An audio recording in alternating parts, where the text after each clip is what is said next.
whoever's wondering why I'm actually pointing out Toronto so much, I'm actually holding a live session in Toronto right now. So people in the chat should know why I'm actually focusing on Toronto. It's not just Toronto, it's all of North America, all of England, all of Australia, Western Europe, France. You guys move an inch, the whole world moves a foot, or maybe even a mile, some places. In Pakistan, 10 miles. That's the kind of, fascination these people have generated around the curves that you guys are just walking every single day. Every boy and every girl in Pakistan and India and Iran and Arabia, they're naturally going to do whatever you guys are doing right now. Their fascinations are based on what you're fascinating. Their goals, hell, even milestones of their next year, next 5 years, they're literally carved out by your laughters and your cries. Whatever you guys are going to wear, the way you're going to wear it, people in Pakistan are going to do the same. Given a chance, most of Pakistan is going to end up in Canada or America. You guys are my best players. I'm telling you this right now. I'm in Pakistan, I'm in Islamabad right now. Totally different game. Totally different game, I'm telling you. I'm going all over the country. I'm going to tiny little cities, villages. I'm talking to everybody, students mostly. I'm talking to old folks too, women, men, rich and poor, everybody. I'm talking to everybody here in Pakistan. And all I see is just one commonality. Everyone's just fixated on what America's doing or what England is doing. Fixated. They just know this. I don't know how they got this PhD in what America's going to do in the next 5 years. Everybody knows Joe Biden and Barack Obama. Are you kidding me? Everyone knows Tom Cruise, Rihanna, Beyonce. Everybody knows about this. Where are they getting this whole intel? And how much time are they spending on this? It's very natural. No fault of nobody, except people in the same league who are not playing the same game. You guys are just not told at the right age. We will just be doing in Pakistan. I'll be just picking out the rakes. I'll be just raking up your own damages. We'll be firefighting. Damage caused by you guys. We'll be trying to fix it. Recovery. That's it. Firefighting. That's it. Recovery. And there's not enough soldiers that we actually have right now. We just don't have enough arsenal. We don't have enough manpower anymore to convince the next 2, 3, 400 generations that, you know what, don't go far enough from God. You guys are there for a reason. There's a purpose of you Umars and you Alis and you Khalid, you Zulekhas, you Asmas, you Aishas, you Fatimas. You need to realize this. I just want you to start calling the shots on the bigger problems through the lens of Islam and use the Quran as your prime argument, your only argument. Understand the bigger problem. You are the solution to that problem. I'm going to describe to you the problem now.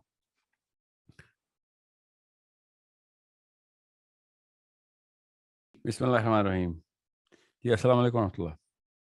I would rather actually go in total engagement with all of you guys rather than just give you a session, because I'm sure there's going to be a lot of questions after I'm done with a 5-minute session or 10-minute session. Is going to take a little more than just an hour, which I don't have right now, because you have Asr to pray and there's another speaker.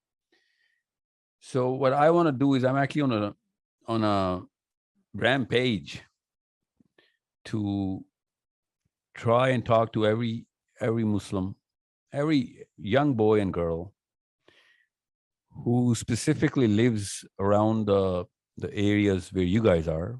I've lived in Toronto. I'm assuming you guys are in Toronto. That's where half of my life is spent.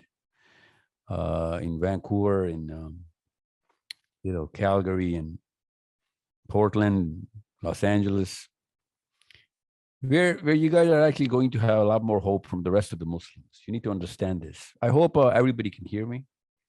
Yes. Yeah, people in the hall, Fazil Saab, can you make sure that everybody can hear me? Okay, perfect. Loud and clear? Yes. Okay, perfect. Yes, loud. Yes, loud and clear. So there's a big predicament going on, and I'll make it as clear as possible in the shortest possible span of time. There are two kinds of Muslims in the world. One who are actually generating a worldview, and the other categories of the mass of Muslims who are borrowing that worldview. So the other category 2, do not have their own thought. They don't produce original thought. They actually borrow it. Who do they borrow it from? They borrow it from naturally the demographic or the geography that is politically superior. That's how the human brain body works. And with no effort of you guys, me, or whoever has or will or is living in North America or England or Western Europe, is just found there because their daddies migrated there or their grandfathers migrated there, or they themselves migrated there for whatever job or study that you guys went there and decided to stay there. Now that actually puts you in the the spotlight, the limelight. You whatever you guys are gonna do. People in Tunisia, people in Sudan, people in Indonesia, in Pakistan, India, and Bangladesh, Iran, Qatar, and Yemen. You have no idea the kind of responsibility you guys have. And my job is to give you that idea. I'm telling you this right now. You are that 1%. You are actually way more than that 1%, but most of the people who are Muslims, especially in their 20s, who are going to be in their 20s or their early 30s, they don't realize the bigger game that is being played by our own bodies. This is not a Jewish conspiracy, nor is this the Kabbalah or the Illuminatis. This is how the human body works. You guys, whatever you guys are going to do, are going to affect rest of the Muslims. And I'm not talking about those old folks who did whatever they could in their good intent, whatever that energy that they actually could exert, they did. And whatever they gave us, of course, we are always going to be indebted because they gave us the iman and the religion, the system of how to think about Allah Azza wa Jal and the Prophet Sallallahu Alaihi Wasallam. And we will always be indebted to our elders. There is no other thing that can ever compensate or even come close to balancing the other part of this disbalance that, you know, the weight of Islam that they put, the concept of religion and the duties that they actually told us when we were 6, we were 5, 7, 8 year old. But it's your time now. And I'm telling you this right now. Every boy and every girl in Pakistan and India and Iran and Arabia, they're naturally going to do whatever you guys are doing right now. Their fascinations are based on what you're fascinating. Their goals, hell, even milestones of their next year, next 5 years, they're literally carved out by your laughters and your cries. Literally. When you guys are hanging out, 4 or 5 guys in a Tim Horton or that Humvees, whatever conversation you're having right now, that is detrimental, literally. If you're not going to have that conversation about religion, your duty, what the Quran actually demands, how to look at the concept of Quran, the philosophy of Quran, if you're not discussing that, then you're actually wasting time of 1.7 billion people. Literally. That's how responsible you should. I mean, that is literally how critical the responsibility is for the North American and English Muslims. I'll give you a little retrospect. Even if you guys were not Muslims, you guys still will be calling the shots. That's how easy it is to think about this. Whatever you guys are going to wear, the way you're going to wear it, people in Pakistan are going to do the same. Characters in the movies, literally, in plays and in cartoons, characters, names, come from where? That's how the human body works. That's how the system is designed. You better realize how important you are. Right now, right here, in this age, 10 years from now, it'll be too late. I'm telling you this right now. 10 years of you not talking about Islam during your little banters and, you know, little gatherings, friends' basements. The more time you're going to spend in the masjid, you there in Toronto, the more time Muslims in Pakistan are going to spend in the masjid. Because it'll be cool. It will become cool. I'm not trying to scare you. I'm telling you, this is the truth. This is the God honest truth. This is how easy it is. Not just to make and structure the thought process of about 2 billion people, but it's also as easy it is to break it, devastate it. You need to understand where you are. You're not there by your own choice. I know that. It's all right. But you're there now. There are no coincidences in Islam. You guys are there for a reason. There's a purpose of you, you Umars and you Alis and you Khalids and whatever your name is right now. You Zulekhas, you Asmas, you Aishas, you Fatimas. You need to realize this. And I'm not even talking about the real problem right now. I'm just talking about the system of how human beings behave. Somebody wears a certain kind of suit in a movie in Hollywood. It becomes the deal in Pakistan and India. It's like you got to wear it. Somebody writes a book, talks about some certain concept in Saturn or Mars. All of a sudden, everybody in Pakistan, Islamabad and Karachi and Dhaka and Delhi, everyone's talking about this. Their own theories, concept comes from you guys. Thought comes from you guys. That place. The problem right now is that most Muslims are not talking about Islam. The problem right now is most Muslims don't even know how to talk about Islam. You know why? Because you guys are not talking about Islam. You guys are talking about Tom Cruise and Arsenal and Man United. I'm not saying forget football. What I'm saying is spend more time of the hour of the day in describing your problems, your solutions, your worldview as a part of Islam. Literally a part of Islam. Step 2 would be to, carve it properly, polish it, understand it better. Because I'm telling you this right now. I spent most of my life in America and Canada. I'm telling you this right now. Whenever I used to speak to a scholar, he was trying to tell me how to settle really well inside Toronto or Chicago. What is the law of the land and how to actually establish yourself here properly? Good citizenship. Yeah, I get that. Yeah, of course. I don't need to be a bad citizen. But is that my bigger problem? Not even a single cleric in Chicago, in New York, in Toronto. They never told me that, you know what, people in Tunisia, literally Tunisia, Morocco, they're going to be doing exactly what you think or talking about right now. You're defining that hashtag cool. You're defining the right and you're defining the wrong.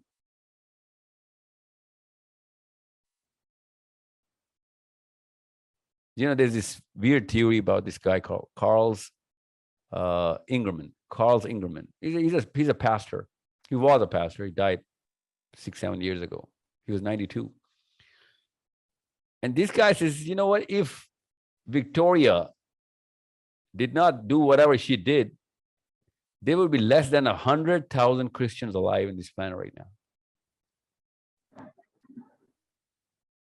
You know what? He actually described it in detail in a very big fat book.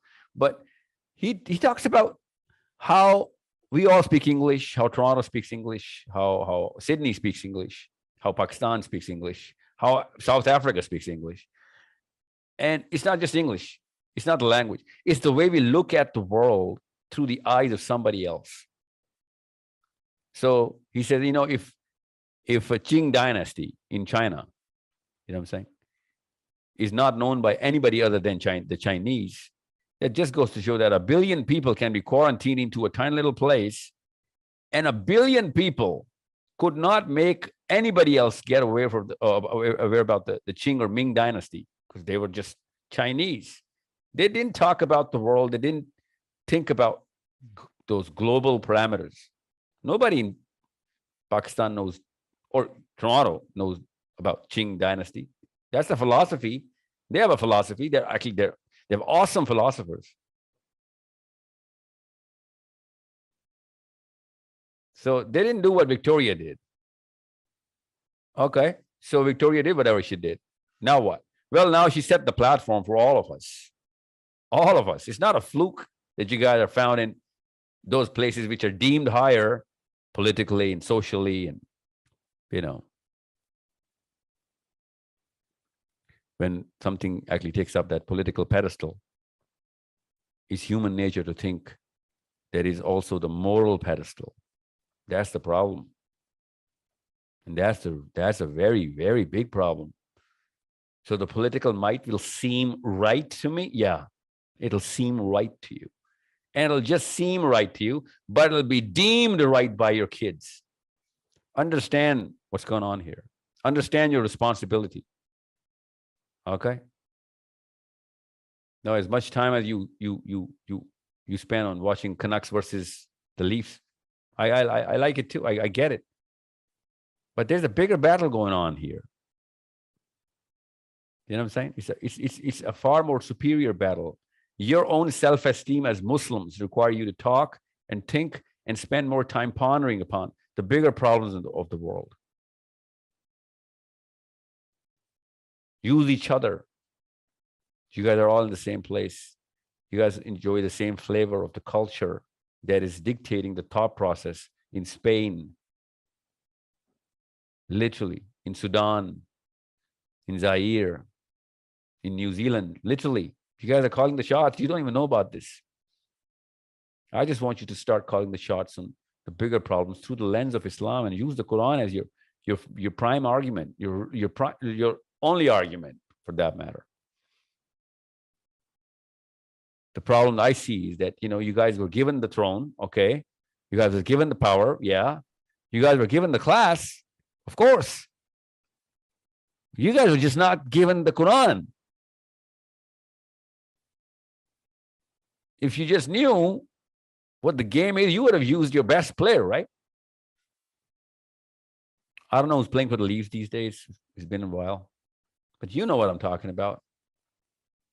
You play your prime team when this is the Stanley Cup at stake, right?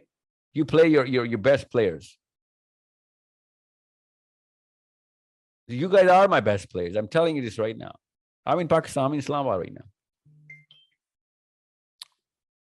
Totally different game. Totally different game, I'm telling you. I'm going all over the country. I'm going to tiny little cities, villages. I'm talking to everybody, students mostly. I'm talking to old folks too, women, men, rich and poor, smart and dumb, everybody. I'm talking to everybody here in Pakistan. And all I see is just one commonality. Everyone's just fixated on what America's doing or what England is doing. Fix it. They just know this. I don't know how they got this PhD in what America's going to do in the next 5 years. They don't know anything about anything else except what America. Everybody knows Joe Biden and Barack Obama. Are you kidding me? Most of those people don't even know the whole political system of their own country. Everyone knows Tom Cruise, Rihanna, Beyonce. Everybody knows about this. Where are they getting this whole intel? And how much time are they spending on this? It's very natural. It's no fault of nobody, except people in the same league who are not playing the same game. You guys are just not told at the right age. If I were 20 right now, most of you guys are close to 20, and somebody came in and sat on that pulpit in that masjid, I'm assuming it's the masjid you guys sitting in, and somebody told me that, you know what, listen to me, your next 24 hours, literally, your next 24 hours, if you spend them effectively with a few people on Albion and Islington, literally Albion and Islington, just to, walk in with a few folks of your own, 24 hours are going to dictate the next 12 or 10 or 20 years of thousands of people in your country, or maybe even around the world. So you decide, what are they going to talk about? What are they going to think about? What are they going to laugh at? What are they going to cry about? You literally decide that.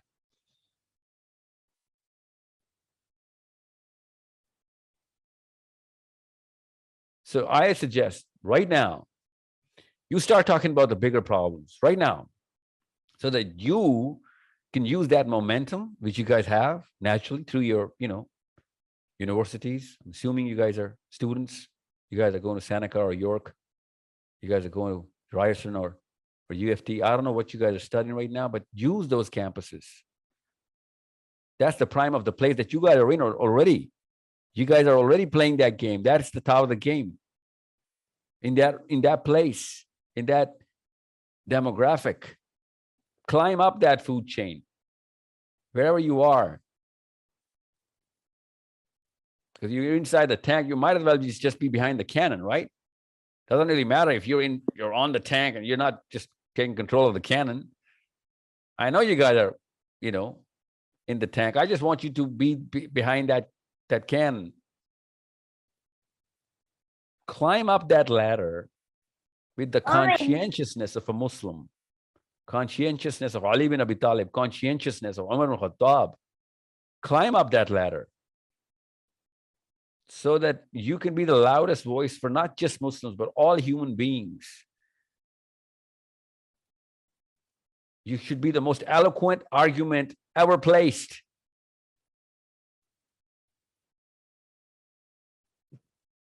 It's your basic merit. It's your job. That's the job. That is the job. You pick out any physicist right now in Toronto, in England, in New York, any guy who's sitting in his lab, you know what he's pondering upon? The universe. Back of his mind, even if he's an atheist, he's thinking about, okay, you know what? I know that there is some concept and I'm trying to prove it wrong. I mean, even if he wants to deny it, he's trying his best to just hypothesize this first. Yes, there is God. I'm going to try and disprove it through going through the universe, whatever he's trying to invent or discover. Except Muslims, everyone's thinking about God. Everyone that matters. For or against, doesn't really matter, does it? It doesn't. You just need to be in the league, in the same game, same league. Understand the scope of what I'm trying to tell you, what I'm talking about. Understand the bigger problem. You are the solution to that problem. I'm going to describe to you the problem now. Till now, I was just describing how much of a solution you guys are. And if you're not solving that problem, then you are the biggest problem that Muslims can suffer from. We will just be doing, in Pakistan, I'll be just picking out the rakes. I'll be just raking up your own damages. We'll be firefighting. Damage caused by you guys. We'll be trying to fix it. Recovery. That's it. Firefighting. That's it. Recovery. That's why I'm talking to all overseas Muslims right now. Arabs, non-Arabs, Indians, non-Indians, Africans, Indonesians, everybody who speaks English. Just let's talk about the bigger problem. The bigger problem is that the current competition between the bigger philosophy is godly and ungodly. That is the biggest problem right now. The philosophy of the human beings is hard lined, like defined on stone to go for or against God. And there's not enough soldiers that we actually have right now. Muslims and non-Muslim, Christians. We just don't have enough arsenal.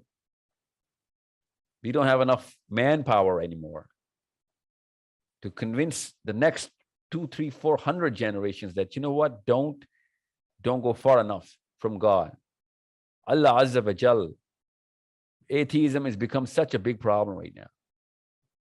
That's one of the first points that you got to start with. But why would anyone listen to you guys? Like literally, think about it. Why would anyone try and listen to your argument?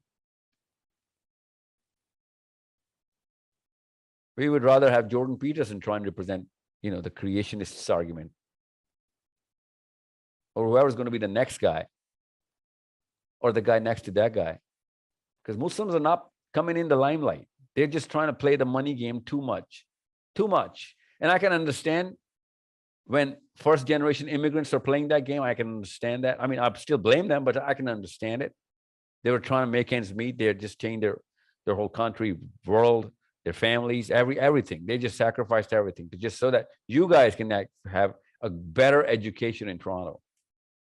But you guys shouldn't be worried about, how much money Bill Gates or Jeff Bezos have. I mean, this is not even that's not supposed to be discussed by you guys. You guys are Gen Z if you're 20 or less. You guys should have a totally different worry.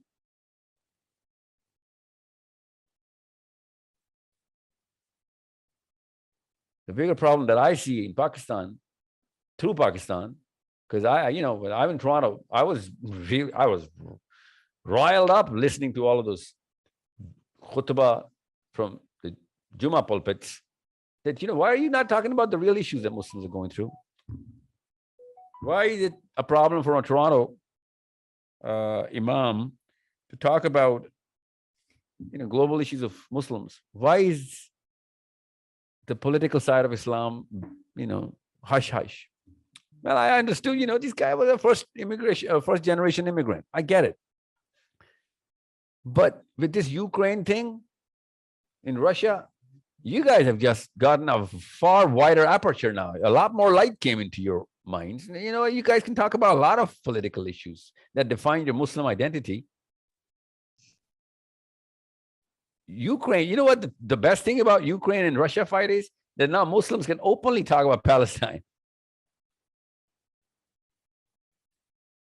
Talk about the bigger issues now, but not emotionally. It's the job of the third world country to be emotional. Let them be emotional. It's okay. We need that too. You guys are required to be the most rational arguments there can ever be. And if you're not putting in that time inside the books, literally fighting two fights at the same time, non-Muslims arguments of how bland Islam is or how ineffective it is. Yeah, okay. Left flank, take care of them. Right flank, take care of the current corrupted worldview of the current Muslim. Literally.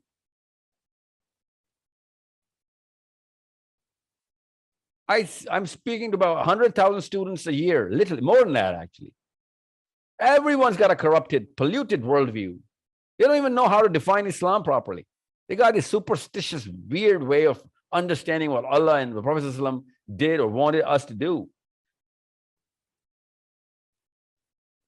Cherry picking verses from the Quran just to hold their own point of view in front of a lot of people who don't even know what cherry picking is. So they think it's from the Quran. You and I both know from Anchorage to Miami, most of the Muslims can't even recite all of the Quran in English because, the kind of problems these guys are afraid of. I get it. But you guys are not. You guys are way more eloquent. And you take your courage from, but the Black movement, Me Too movement, or whatever is going on. It's going to go on where smaller groups of people are going to raise a louder voice with a very good argument, a lot of rationale. It gives courage to all of those minorities, that yes, no, nothing actually happens. That fear was, the figment of their own, weird emotions that these old folks had. Of course, I get it. They had a lot of problems. You guys don't have those problems. You guys belong there. You guys should start taking ownership now. Toronto should be, and I mean it, Toronto. I'm a little biased towards Toronto. You can feel Toronto should be the center of the loudest and the most eloquent argument of Islam. Last time I was 2013, 16? 1 million Muslims in Canada or Toronto. I keep forgetting.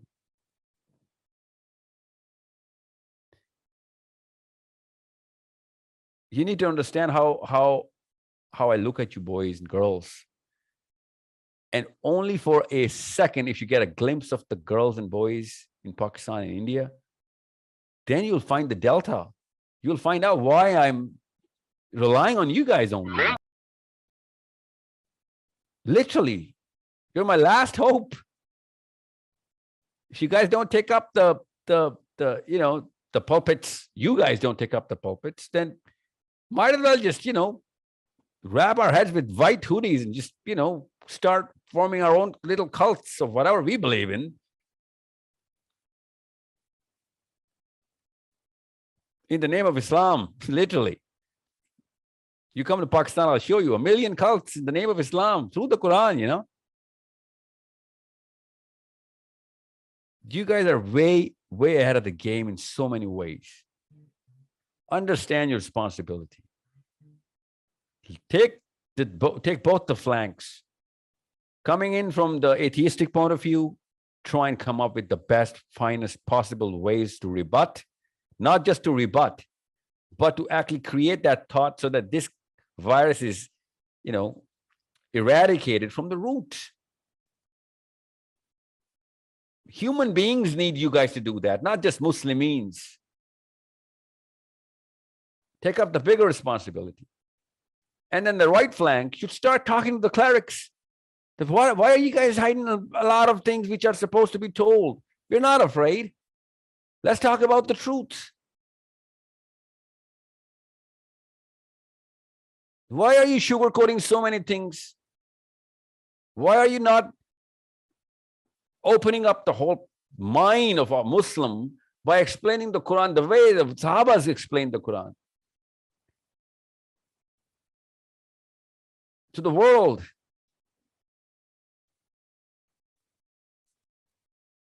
I'll give you a little perspective before I go, because I'm just going to end this now. Medina was the Toronto of the world when Prophet ﷺ established it. It became the Toronto of the world. People started coming to Medina from Spain, literally, from Rome, Greece, all of Africa. Immigration was, on the rise because of the attraction of the Muslim, the attraction of the arguments of the Muslim, the way they were carrying their traits, their attributes, the way they lived their lives. Literally, their knowledge and their attributes were shining through word of mouth across the world. That's why half of the world started speaking Arabic. They wanted to imitate these stars, literally the real stars. And right now, nobody wants to be Muslim. Hell, even Muslims don't even want to be Muslims anymore. And the non-Muslims, you know what? The only argument is, if you all, 1.9 billion people of you all, believe in just one book, then, it's a common sense argument that is what the book is teaching you. Whatever you guys are up to is what that book is teaching you. Because 1.9 billion people claiming to believe in one book are doing whatever you guys are doing. And you're thinking, oh, you know what? Don't look at us Muslims. Just look at what Islam's manifesto and charter and book is, the literature. You'll find out that we are bad people. Our book is perfect. No one's going to believe that. 1.9 billion bad examples of one book, one philosophy. That's against statistics, man. That's just against basic psychology. Most people are not trying to come to Islam because of the way we are behaving as Muslims.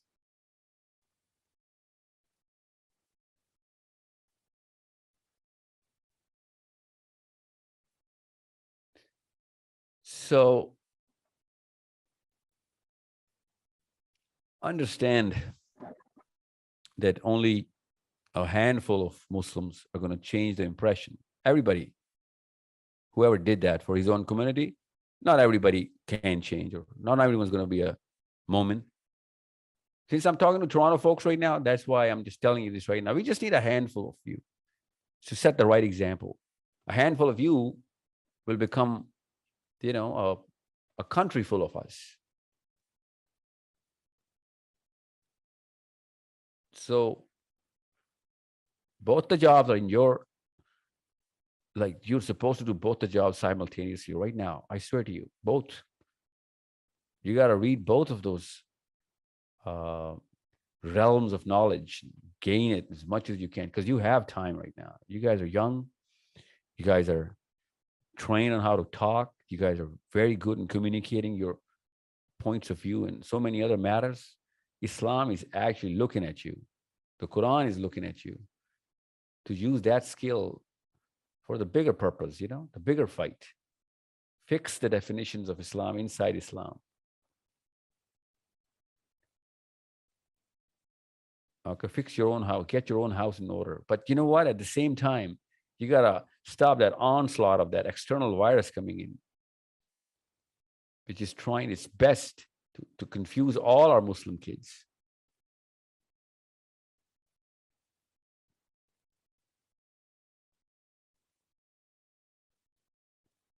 So whoever's wondering why I'm actually pointing out Toronto so much, I'm actually holding a live session in Toronto right now. So people in the chat should know why I'm actually focusing on Toronto. It's not just Toronto, it's all of North America, all of England, all of Australia, Western Europe, France. You guys, you guys move an inch, the whole world moves a foot, or maybe even a mile, some places. In Pakistan, 10 miles. That's the kind of, fascination these people have generated around the curves that you guys are just walking every single day. It shouldn't be like this, but it is. I'm sorry.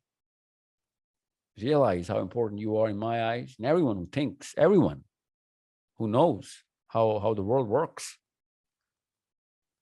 There's a reason why you guys ended up in Toronto or Miami or New York or San Francisco or Irvine or Portland or Seattle. There's a reason why you ended up there. You could have gone to Korea or Beijing or Moscow or Madagascar,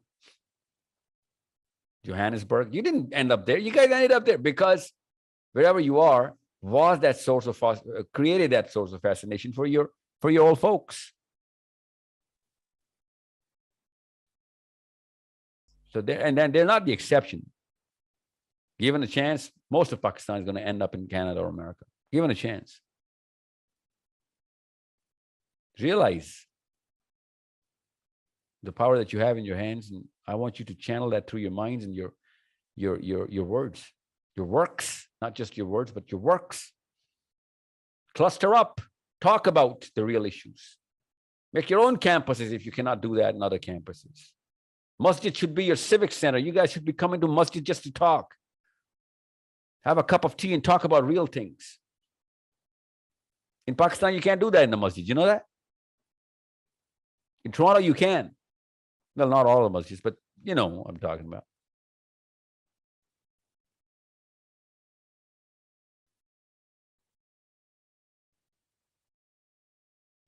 So if you have any questions right now, I hope I have enough time for a few. Otherwise, it's Hello, Assalamu alaikum. Yeah, walaikum salam. Can we ask a question?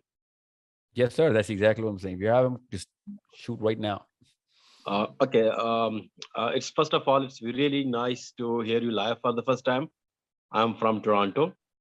I'm not that young, but I have kids, and especially nowadays in the school, all the people know in Toronto and Canada, we are fighting with that community LGBTQ and their effect in the school. If it is relevant to the topic, so how to cope with that thing with our kids, how to avoid them, because they are in the school most of the time in the day, like 4 to 5 hours, sometimes more than that. So in the school, they are teaching them.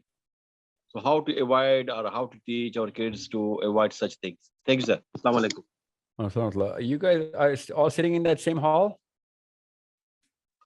I don't know, but I'm living in my Toronto apartment, so I'm from my apartment. Okay, okay. No, I'll tell you why I'm actually asking, because this session is actually arranged by Fazil Saab from Toronto for his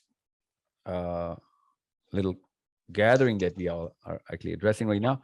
But I'll tell you all, it's a good question. It's a very pertinent question because Toronto, in 2015, we decided to, the TDSP actually came up with this new ruling, and every teacher was on the road. I'm pretty sure you all remember in Toronto. And 2 days of the teachers' strike going on with the kind of curriculum they published. Of course, you guys know about this. 2 days later, I don't know why you guys were, we just never did our homework properly. We found out later on that, the Ontario education minister, that lady, was a lesbian herself.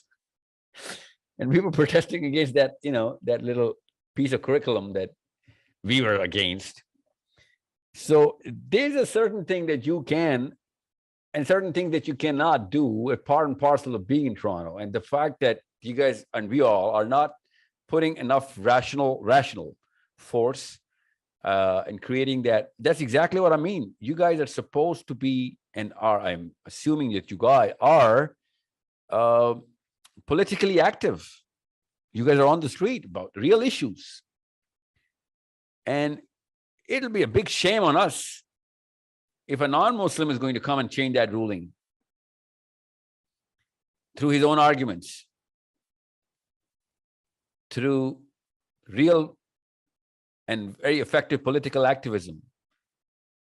I'll die with shame if a non-Muslim is going to do that in Toronto or Ontario or wherever. Because it's being challenged by the church, left, right, and center, everywhere. You know what I'm saying? So I need you guys to understand there are certain things that you can do right now. If you don't put in that effort, then I'm sorry, we cannot complain. We have lost the right to complain the day we settle for living under that cloud of evil or whatever bad that we believe is bad. If you're not doing something about it, then we're not supposed to complain about it. Need to understand it's a basic rule. It's across the board. Every religion, every era of human being knew about this common sense. If you're not fighting against evil, don't complain against evil. Okay? Or whatever you don't believe in. So let me just ask Fadil Saab to have those boys or girls or wherever we are actually hosting this I'm being hosted. If they have any questions, then please. Otherwise, we'll just call it a day. Assalamualaikum. Alaikum assalam. हमारी एक ही team है मेरी और फाजिल साहब की question ये है could you please give some tips to our young Muslim to become exemplary Muslim, a good true representative? Yeah, well, that's exactly what my preface of the whole session was about how easy it is. Well, it's not easy. Don't take me wrong. It's not easy, but it's easier than anywhere else in the world. You guys are in North America, and you guys are actually a lot more avenues paved out for you guys already for the last 2, 3, 4 generations. Not just Muslims, of course, not Muslims at all. 5 generations ago, there were no Muslims in Canada, right? So whatever happened there, now you got to use that momentum and try and be okay. Now you're playing this game already. You are in the game. You guys are trying to hit the Ivy Leagues right now. You guys are trying to gain that kind of education, which is going to represent a higher zone of IQ. And, you guys are trying to be known as smart people, which is good. Don't change that. But understand that this is that kind of responsibility that if you don't use it wisely now, then you are going to use it against that very purpose that people like me are trying to actually fight for every single day. Trust you me, either you are my best friend or my worst enemy, because you are Muslims at the right place. You guys are representing that sort of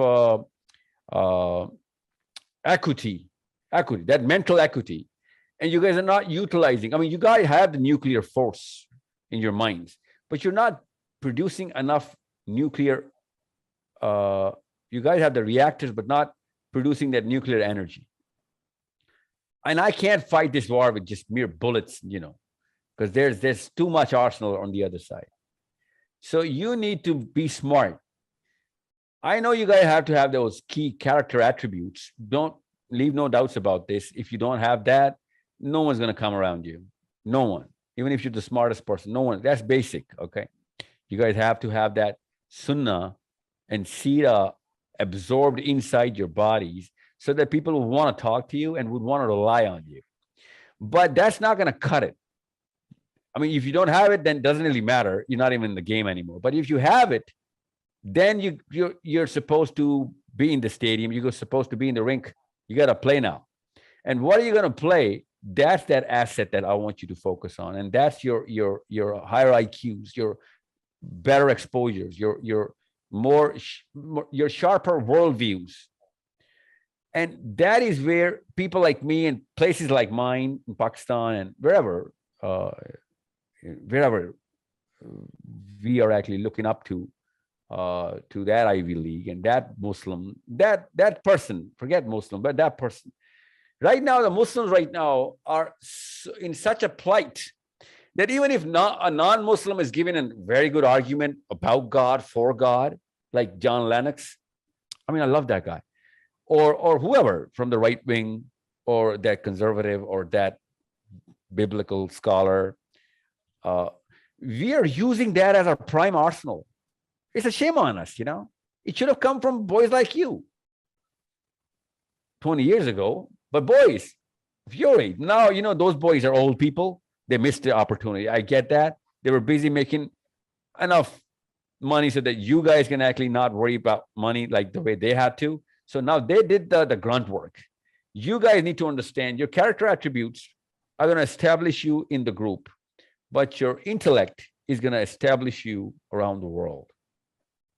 The smartest man in Pakistan, smartest man in the world, found in Islamabad or Karachi, is not going to have that kind of effect.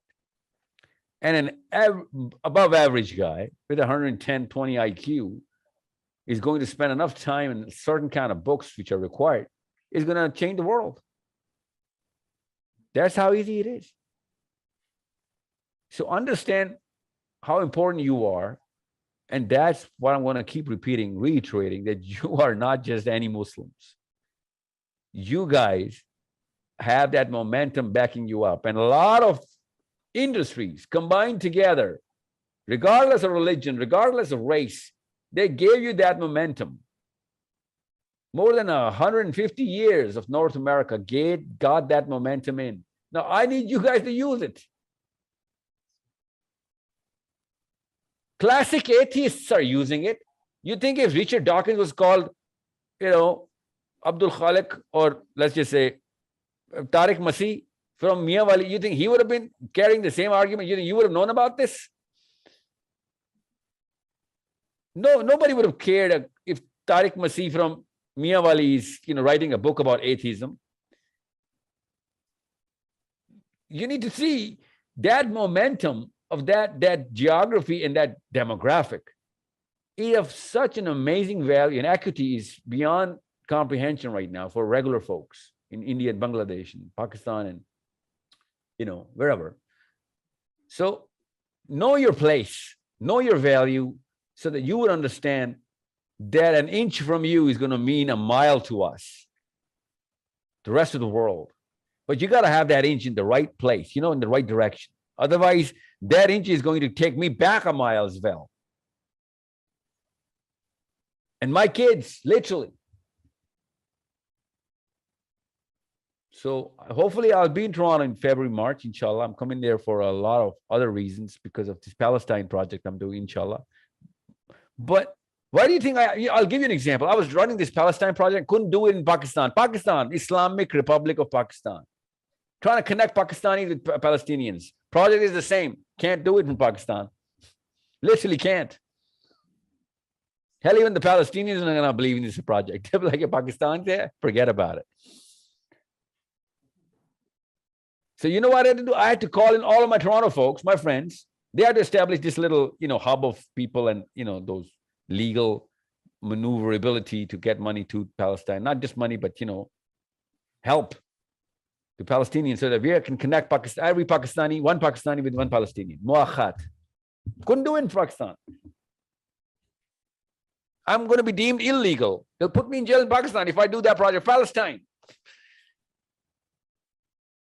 See what I'm talking about? Now, I understand a lot of problems. You know what? There's a lot more politics in Pakistan than there is in the world combined. But it's not just the political, you know, famine. It is that richness of that effort that a lot of people combine to put in to give you that platform. And those were mostly non-Muslims. Okay. God has his own ways of working things out. So you guys have got to put yourself in that train, the smart train, where people listen to and call you smart and, you know, believe whatever you say, deem whatever you say is logical, even if it isn't. Most of the time it is. Most of the time it has been logical. That's why. So use that momentum and try and put the Quran right in the front part of the engine. Talk about it. discuss it, argue for it, listen to arguments against it, weigh those arguments, try and find the best possible answers, gain your IQ right now. And that's just the Quran I'm talking about. And you're going to find most of the Muslims don't even qualify with that arguments. That's the problem I'm facing in Pakistan. I'm like, well, what kind of Quran are you reading, man? So understand, if you change, everything else changes. If you don't change, nothing's going to change here. I hope that's clear enough. I hope I've drilled deep enough. And I hope I've shaken hard enough, all of you boys. And girls, of course. There's so many people in the. Assalamu alaikum, Sahil bhai. What are the problems? What are the barriers that are the sentence you have just finished? What are the barriers that we need to remove first so that we can progress? Basically, I'm asking is what are the barriers? I'll tell you. For us to help. I'll tell you. You know, the curve of fascination is drawn so deep and so wide and so colorful in America and Canada. Muslims in Pakistan don't even know about that fascination. You guys are playing the real game of cool, real game of fun, real game of entertainment, real game of aesthetics. Literally, these are the 4 or 5 pillars. Aesthetics in Canada, America, you find it out as soon as you land in Pearson. It's like the whole color scheme changes. The way the movies are made, the way the programs are made, the way TV is running, the way YouTube videos run, the way the content is made in America. I mean, think about it. All the boys know about this. Old folks don't know about this. Boys, you know what I'm talking about. If a Muslim is going to make a documentary, Muslim is going to make a cartoon, it's going to be so bland. So, it's going to be so boring. It's not even going to be worth looking at. We all know what I'm talking about. We don't have Michael Manns in our bullpens. When a Muslim is going to make a movie, it's going to be like, what was he thinking about? Did he have a cheap camera? Did he have what was there? Why is there bad lighting? And why is he making those kind of angles and the kind of narrative that the speakers are speaking about through? It's also so boring. People sleep in ISNA conferences in Toronto. We all know that. Everyone's waiting for lunchtime or that Ahmed, who's going to come in and, do that stand-up comedy. And that's not why we have ISNA conferences. Understand the problem. You guys have those as gifts to you. You guys have the sense of entertainment, the sense of fascination, the quality of fascination. That's what's being driven down, trickling down to the rest of the world, the fascination. You define the definition of what human fascination should be. You're carrying it in your own PS5s and Nintendo Switches or whatever. You guys are carrying this. Make sure you understand the reality of what's going on. That's why I said it's a two-prong approach. Right prong, change the way Muslims are defining Islam, the way they're utilizing the Quran. And left flank, try and quarantine through arguments.